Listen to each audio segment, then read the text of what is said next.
Bahasa Provinsi Bali, melayani dengan cinta.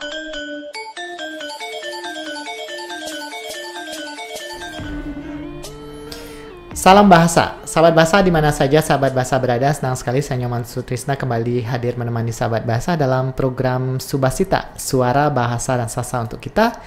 Sebuah program yang digagas oleh Balai Bahasa Provinsi Bali untuk menyampaikan informasi kebahasaan dan kesastraan kepada masyarakat. Untuk kali ini Subasita disiarkan langsung dari studio Subasita Balai Bahasa Provinsi Bali. Sahabat bahasa, satu program prioritas dari Badan Pengembangan dan Pembinaan Bahasa adalah internasionalisasi bahasa Indonesia.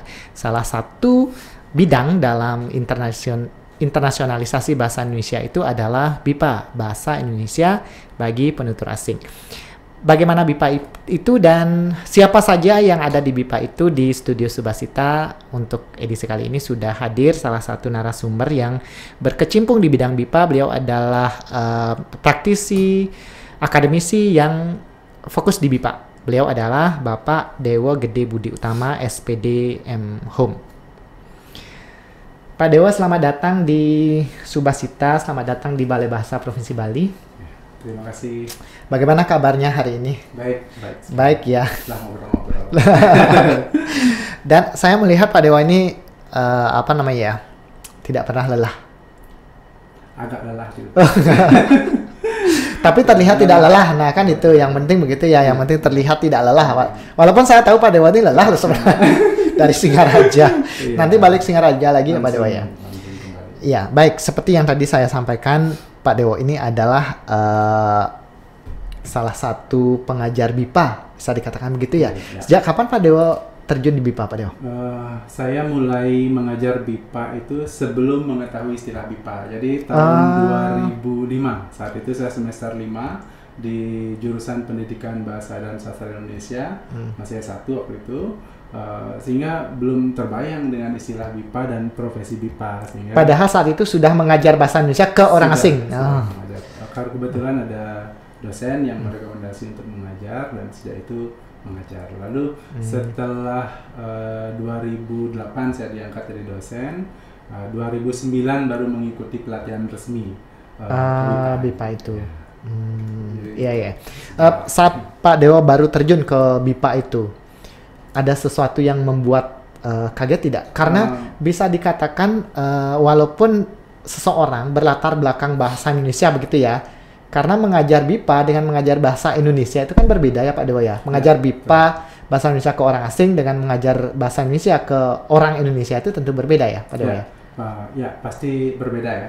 Jadi kalau mengajarkan bahasa kepada orang yang bukan penutur asli bahasa, tentu ada pendekatan, cara tertentu yang memang harus kita pertimbangkan agar pembelajaran itu jadi lebih efektif gitu. Karena kelemahan kita sebagai pengajar BIPA yang penutur aslinya adalah penutur bahasa Indonesia, lalu kita jarang atau belum sempat belajar bahasa asing, kita justru merasa bahasa Indonesia itu mudah gitu. Padahal bagi pembelajar BIPA itu tidak sesederhana itu gitu. Jadi itu kadang-kadang jadi masalah juga karena kita menganggap bahasa Indonesia itu mudah dan kita tidak punya pengalaman sekali lagi belajar bahasa asing.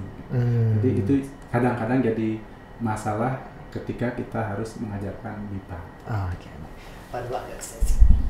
Nah, ini aja tuh. Oke, kurang dekat. Baik. Pak Dewo berarti berkecimpung di dunia BIPA itu sebelum tamat begitu ya. Kemudian serius berkecimpungnya itu setelah tamat. Setelah jadi dosen. Jadi waktu itu dekan menugasi saya untuk ikut pelatihan BIPA dan setelah itu beliau mengarahkan saya untuk lebih menekuni BIPA lagi bersama beberapa teman lain di Uniksa. Nah, pengalaman mengajar BIPA kalau di dalam negeri bisa dikatakan begitu, Pak Dewo mendalaminya di Singaraja berarti ya Pak Dewo ya? Di kampus. Sebagai pengajar ya, sempat sebagai pengelola juga. Pengelola BIPA. Ya. Nah, Pak Dewo ini juga salah satu pengajar BIPA untuk luar negeri. Betul. Begitu ya? Yang dikirim Badan Bahasa. Ya, yang dikirim oleh PPSDK zaman saat itu ya. Betul. Waktu itu Pak Dewo ditugaskan di India kalau saya tidak salah, betul ya. Nah, kalau misal melihat perbedaan antara mengajar BIPA di dalam negeri dengan mengajar BIPA di luar negeri? Bagaimana Pak Dewa? Nah, kalau perbedaan mengajarnya sih bagi saya ketika di dalam kelas tidak terlalu... Pak Dewa, cut dulu ya, Tiang lupa nge-switch. Oke. Nah yang tadi. Oh iya. Baik, yang saya tahu Pak Dewa juga salah satu pengajar BIPA untuk luar negeri. Ya. Tentu mengajar BIPA di dalam negeri di Indonesia dengan mengajar BIPA di luar negeri itu berbeda Pak Dewa ya? Kalau ketika mengajar, bagi saya sih tidak terlalu jauh berbeda, karena kita kan berada dalam suasana kelas ya. Iya, iya. Jadi di kelas pendekatan pembelajaran atau cara kita mengajar, persiapan kita, evaluasi kita, bagi saya sih tidak terlalu banyak berbeda gitu. Tetapi yang istimewa itu justru pengalaman hidup yang kita dapatkan ketika ya. mengajar di luar negeri itu akan sangat berarti bagi kita sebagai pengajar BIPA, karena kita lebih siap, lebih memahami kebudayaan orang dan lain-lain. Tetapi dalam konteks pengajaran BIPA itu bagi saya ada sedikit perbedaan, karena ketika siswa BIPA itu ada di Indonesia ya, mungkin ada sejumlah keunggulan gitu. Iya. Misalnya ada kalau pendekatan kita lebih fleksibel dalam mengajar BIPA, mungkin kita bisa mengajak siswa BIPA itu keluar kelas, lalu kita bisa menugasi siswa BIPA itu untuk melakukan aktivitas tertentu menggunakan bahasa Indonesia. Contoh, kita bisa meminta mereka berbelanja, iya, kita dampingi. Itu istimewanya kalau siswa BIPA belajar di Indonesia. Lingkungan lebih mendukung, bisa dikatakan gitu ya. Bahasa. Tetapi kalau pendekatan kita seperti yang saya sampaikan tadi, fokus belajarnya adalah di kelas, nah, kurang lebih sama saja persiapan yang dibutuhkan. Iya, iya, iya.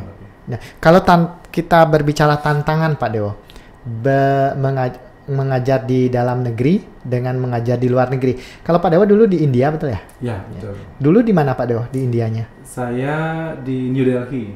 Di New Delhi. Dan mengajar di KBRI New Delhi.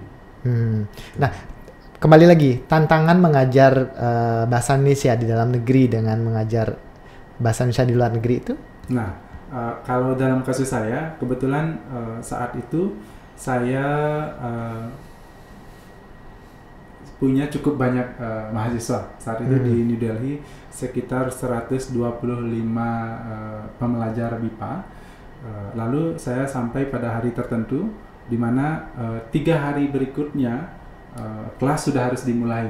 Sementara saya belum terbayang siapa yang akan saya ajar, apa yang mereka butuhkan, lalu bagaimana teknis pelaksanaan pembelajarannya, sama sekali belum terbayang. Nah, waktu itu dibantu oleh atas pendidikan dan kebudayaan saat itu, saya berkomunikasi, lalu akhirnya diberi cara bahwa sebaiknya kita melakukan tes penempatan dulu waktu itu ya.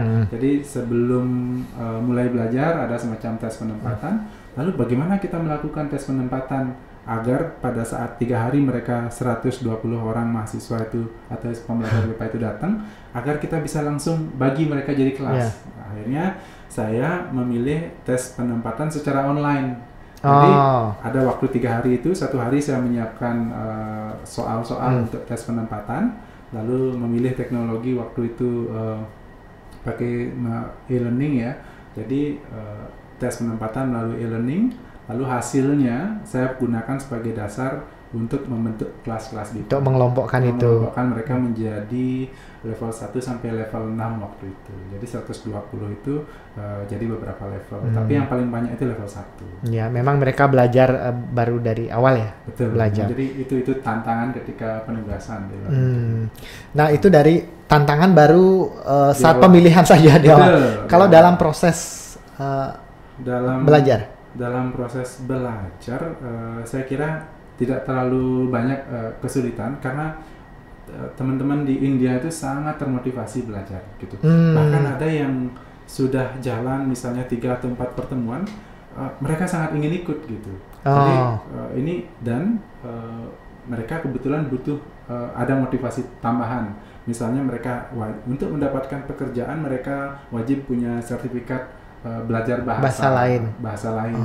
Jadi selain motivasi internal, ada juga motivasi eksternal yang membuat mereka lebih semangat belajar ya. Sehingga bagi pengajar BIPA ini keunggulan gitu. Jadi semacam itu, sehingga ketika siswa sudah termotivasi ya kita tidak terlalu banyak. Iya, betul. Kebetulan Badan Bahasa waktu itu juga sudah memberi kita pelatihan, lalu bahan ajar juga sudah. Nah, masalahnya berikutnya adalah kita perlu memodifikasi lagi ya. Jadi menyesuaikan dengan kebutuhan ya di lapangan. Nah, itu kan tantangan di kelas bisa dikatakan begitu ya Pak Dewo ya. Kemudian untuk penyesuaian waktu mereka belajar itu mereka bisa tepat waktu begitu Pak Dewo kalau di sana? Kalau ketika saya di India tepat waktu. Jadi kami di KBRI yang menentukan jadwal untuk mereka. Lalu kita sudah menempatkan mereka di waktu tertentu. Kemudian kalau ada hambatan dari segi waktu, mereka bisa pindah ke jam tertentu kalau itu dimungkinkan. Kalau tidak ya pilihannya opsional gitu. Bisa kita yang melayani tambahan atau mereka yang akan mencari waktu. Tapi saat itu mereka sesuai dengan jadwal dan tepat waktu. Kalau latar belakang mereka itu dari mana Pak Dewo? Yang banyak itu adalah mahasiswa, lalu mereka akan mencari kerja. Misalnya di Google gitu ya, mereka akan kerja di Google. Mereka harus punya sertifikat bahasa. Atau untuk tamat di jenjang pendidikan tertentu, mereka juga harus punya sertifikat bahasa. Gitu. Atau ada juga motivasi mereka ingin jalan-jalan ke Bali nih, seperti bulan lalu saya dihubungi ada beberapa mahasiswa mau ke Bali gitu. Jadi ada motivasi. Nah, kurang lebih tantangan di kelas seperti itu. Itu untuk siswa kasus Pak Dewo di India begitu ya. Betul. Kalau dibandingkan dengan mengajar BIPA, pengajaran BIPA di dalam negeri begitu Pak Dewo, di kampus Pak Dewo Undiksa betul ya. Betul. Tantangannya sama tidak seperti itu? Kalau di dalam negeri mungkin perbedaannya ya dari segi tergantung ya. Jadi karena siswa BIPA itu kan sangat beragam karakteristiknya. Jadi kadang-kadang kita harus melihat motivasi kemudian tujuan belajar mereka untuk pertama-tama misalnya ya menentukan topik, menentukan cara belajar mereka. Lalu mengevaluasinya gitu, itu tantangan pertama. Lalu yang berikutnya kalau mereka sangat ketat terhadap waktu ya, karena saya kebetulan tugas saya bukan hanya mengajar BIPA, itu ya kita perlu penyesuaian dari segi waktu, karena ada kadang-kadang pembelajar BIPA yang inginnya malam gitu ya. Jadi kita harus menyesuaikan waktu dengan itu. Nah, ini tentu di awal yang harus kita sepakati. Ada perjanjian. Belakangan saya lebih banyak mengajar BIPA yang formal, seperti saat ini ada sejumlah mahasiswa dari Belanda, jadi mengajarnya klasikal, waktunya sudah pasti, materinya kita bisa rancang gitu ya. Jadi masalahnya ya di persiapan aja. Fokusnya kita ke persiapan. Mereka juga sangat ketat gitu ya. Dan mereka butuh juga sertifikat dari kita. Jadi tantangan yang jadi fokus kita ya dipersiapkan agar kita bisa sampai ke evaluasi dan mereka berhasil belajar. Gitu aja. Iya. Nah, itu tantangan di kelas. Ya. Sekarang kita keluar sedikit. Saat Pak Dewo di India, kalau kita pindah bertugas ke luar negeri, malah tantangan terbesar kita itu adalah tantangan hidup ya. Betul ya Pak Dewo ya? Iya, betul. Ya, yang Pak Dewo hadapi di India dulu itu seperti apa? Nah, dari segi tantangan ke hidup di lingkungan baru, saya pikir semua akan punya potensi untuk mengalami ini gitu ya.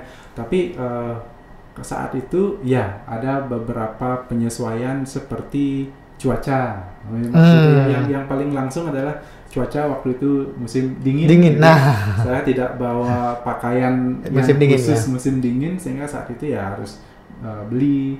Lalu kemudian ada mengenal istilah penyejuk udara dalam ruangan, lalu ada pembersih udara, pemanas udara ya, lalu ada pembersih udara. Saya kenal dan menggunakannya di India. Ternyata harus ada heater, harus ada air purifier Purifier, itu gitu. Jadi di sana ada budaya. Kemudian pengalaman hidup ya menghadapi lingkungan baru seperti harus berbelanja, kita harus belajar juga bahasa lokal. Iya, Jadi betul. karena di India, meskipun di New Delhi Bahasa Inggris ya? informasi awal bahasa Inggris, tetapi ketika karena saya suka ini ya jalan-jalan Langsung melokal begitu ya. belusukan, jadi ke pasar itu harus bahasa Hindi ya? bahasa Hindi gitu ya. Jadi misalnya kitna baya gitu ya, dia harus tahu sedikit berapa kilo, berapa harganya. Itu menjadi pengalaman yang menarik. Awalnya tantangan kita merasa, tetapi saya merasa lebih aman karena siswa di sana baik sekali. Jadi diantar ke pasar. Lalu saya punya teman-teman di sana, kebetulan tinggal saya ada di KBRI, ada teman. Teman orang Indonesia juga ya. Dan itu jadi membuat kita merasa lebih aman ya. Sehingga masalah budaya tidak terlalu signifikan ya, kecuali misalnya kalau di Bali kita biasa jalan-jalan kepada polisi kita tersenyum, permisi Pak gitu. Saya pernah melakukan itu di India misalnya. Ternyata itu tidak ini ya. Polisi akan menganggap ini aneh kenapa. Jadi, itu hari pertama saya tiba malam hari, paginya saya jogging langsung di Nehru Park yang dekat India Gate itu, saya langsung jogging ke sana. Tersenyum pada polisi dan ya mereka kenapa gitu. Jadi itu hari pertama ya setelah tidur satu kali. Lalu kayak makanan, beli KFC di sana ternyata kayak nasinya isi cengkehnya jadi butiran cengkeh gitu. Ini apa gitu, ternyata cengkeh ya, cita rasa makanan. Tapi kita orang Bali ya sudah biasa makan dengan bumbu-bumbu itu ya, lengkap semacam itu.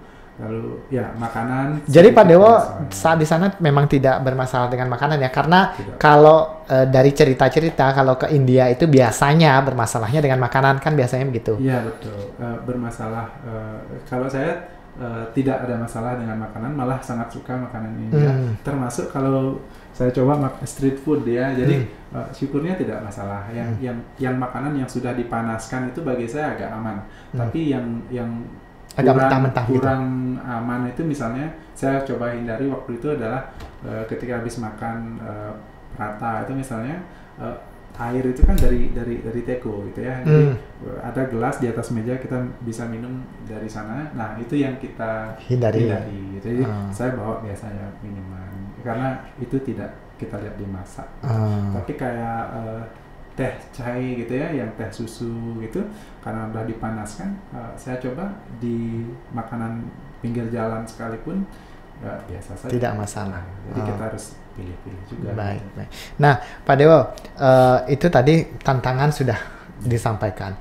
Kalau dari Pak Dewo sendiri sebagai seorang akademisi di kampus, kemudian benar-benar praktisi untuk mengajar BIPA, untuk menjadi seorang pengajar BIPA, yang perlu dipersiapkan apa sih sebenarnya?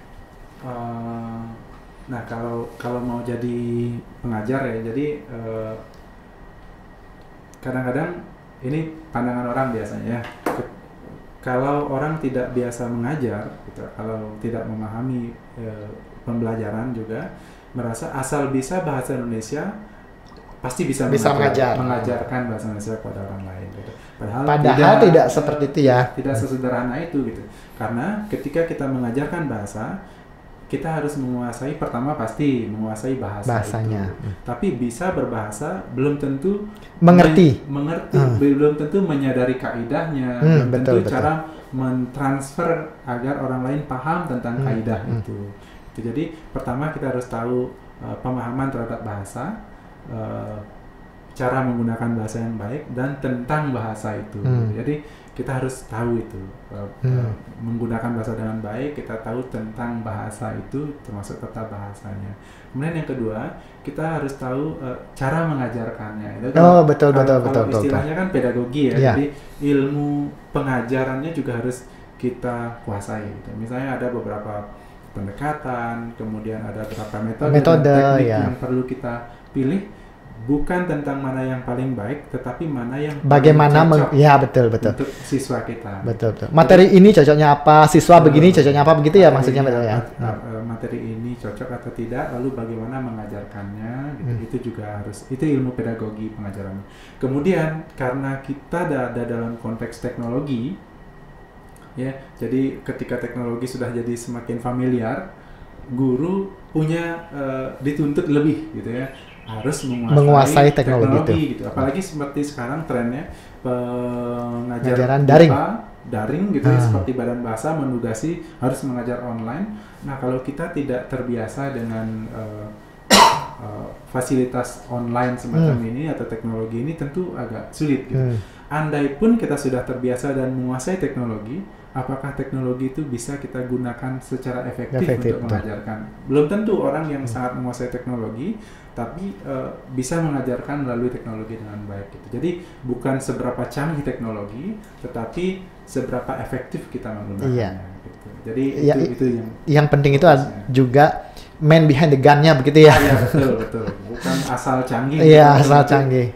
Menyimpang gitu ya. Betul. Nah, tadi Pak Dewa sudah menyampaikan bahwa yang perlu untuk seorang pengajar BIPA itu adalah memahami bahasa itu, kemudian caranya bagaimana mengajarkan bahasa itu. Betul. Nah, yang berikutnya itu budaya. Budaya kan penting juga Pak Dewa ya. Betul. Jadi, kalau kita mengajar bahasa, mau tidak mau kan kita harus berinteraksi dengan orang dengan latar belakang budaya yang berbeda. Betul. Nah, karena itu kita harus punya pengetahuan tentang budaya yang berbeda, punya sensitivitas terhadap perbedaan budaya itu untuk meminimalkan kesalahpahaman. Kalau sudah dari awal, contoh murid kita biasa ngajar murid-murid SMP misalnya, kan biasa kita memberikan penguatan istilahnya, semacam pujian gitu dengan menyentuh pundak gitu. Nah, kita ngajar BIPA perilaku kita sama gitu. Nah, itu sensitif. Itu juga perlu diperhatikan apakah budaya si siswa itu mengizinkan itu atau memang itu sesuatu yang benar-benar tidak boleh gitu ya. Betul. Atau cara kita menunjuk orang gitu. Kita menunjuk dengan telunjuk atau cara lain gitu yang bagi orang lain belum tentu itu berterima. Nah, jadi kita sangat perlu memahami budaya. Andai kita tidak terlalu paham budaya pembelajar BIPA kita perlu lebih berhati-hati dan lebih sensitif gitu. Karena ya kadang-kadang bahasa mungkin tidak dipahami, tapi kita kan bisa melihat gestur, ekspresi mereka berterima atau tidak tentang apa yang kita lakukan gitu. Itu yang jadi harus kesadaran yang harus dimiliki oleh pengajar BIPA juga gitu. Baik. Selama Pak Dewa mendalami dunia BIPA, selama mengajar BIPA ini, pengalaman yang mungkin bisa dikatakan sangat berkesan, baik pengalaman buruk dan pengalaman baiknya apa Pak Dewa? Yang pengalaman baik itu ada banyak ya. Jadi banyak siswa yang misalnya antusias, malah ketika siswa kita senior misalnya, malah kita belajar banyak dari siswa kita. Nah, misalnya ketika di India ada siswa yang ternyata profesor gitu ya. Jadi mereka hanya belajar bahasa dari kita, tapi kita justru belajar banyak hal dari mereka. Betul. Meskipun di luar konteks, jadi di luar jam BIPA. Jadi beruntungnya kita jadi pengajar BIPA itu adalah kita mengajar sekaligus dapat kesempatan belajar banyak tentang banyak hal. Jadi di luar bahasa. Jadi bahasa itu kan alatnya aja. Gitu ya. Dan kadang-kadang kita juga memiliki kesadaran bahasa Indonesia karena pertanyaan mereka kadang-kadang gitu Pak Dewa ya. Betul. Jadi sebagai pengguna bahasa atau penutur jati ya, penutur asli bahasa, kita jarang berpikir tentang bahasa kita. Betul. Ketika diminta menjelaskan bahasa ya, baru disinilah perlunya ilmu yang saya tadi sampaikan, ilmu tentang bahasa, tata bahasanya, cara penggunaannya dan itu. Gitu. Jadi ketika kita berbicara tentang cara menggunakan bahasa, ya itu budaya sebetulnya. Gitu. Bagaimana kita, misalnya kalau saya dalam bahasa Inggris itu adalah I atau you, kamu gitu ya.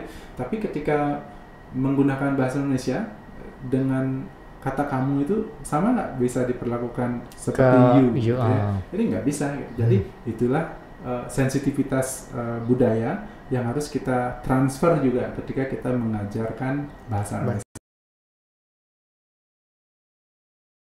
kita selain budaya-budaya yang bersifat fisik seperti tarian, pakaian atau canang sari gitu misalnya, budaya dalam penggunaan bahasa pun penting harus sekali. kita kuasai Penting sekali untuk ya. kita transfer juga dan berikan pemahaman kepada siswa kita.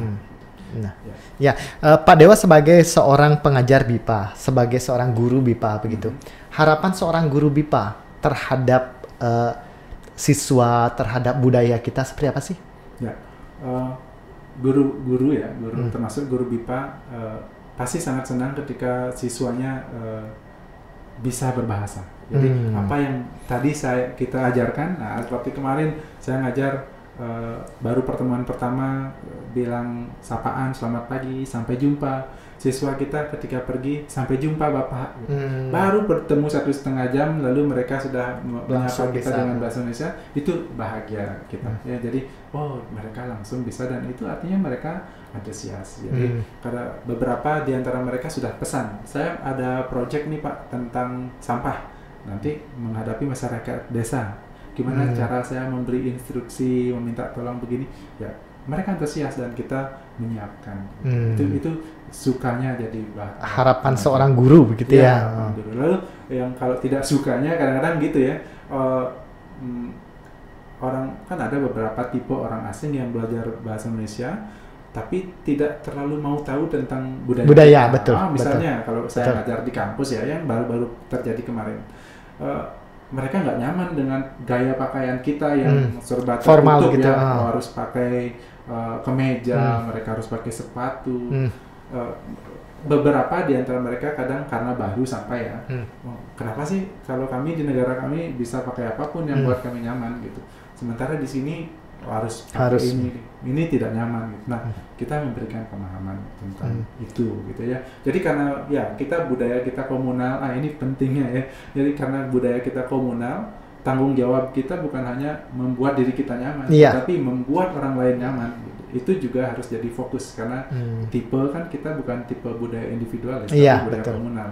Nah, itu basis pemahaman budaya yang harus kita pahami juga, yang mempengaruhi karakteristik mengajar, belajar, dan persepsi mereka tentang itu. Ya. Kemudian kalau melihat dari perkembangan BIPA dari zaman Pak Dewa baru terjun ke BIPA sampai saat ini, Pak Dewa melihat masa depan BIPA itu seperti apa, Pak Dewa?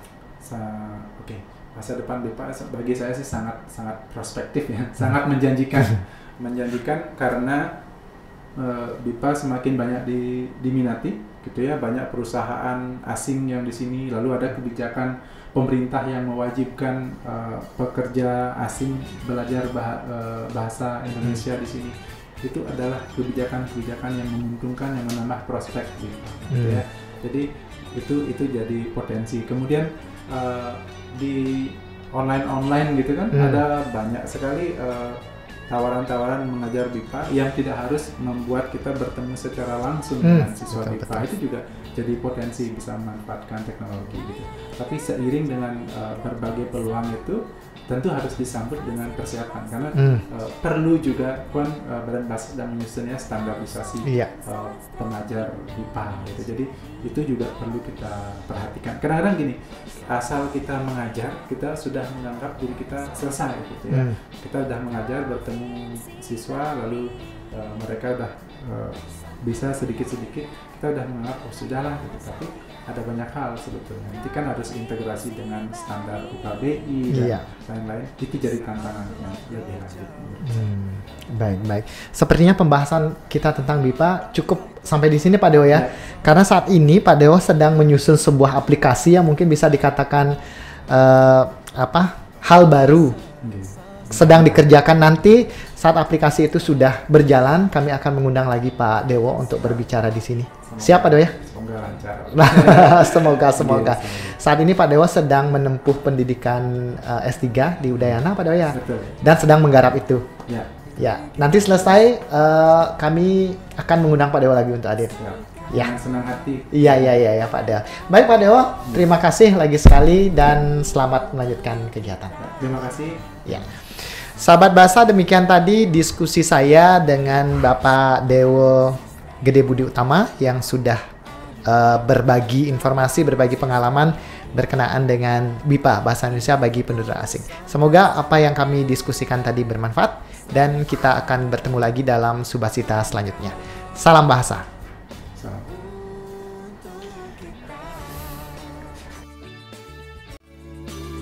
Untuk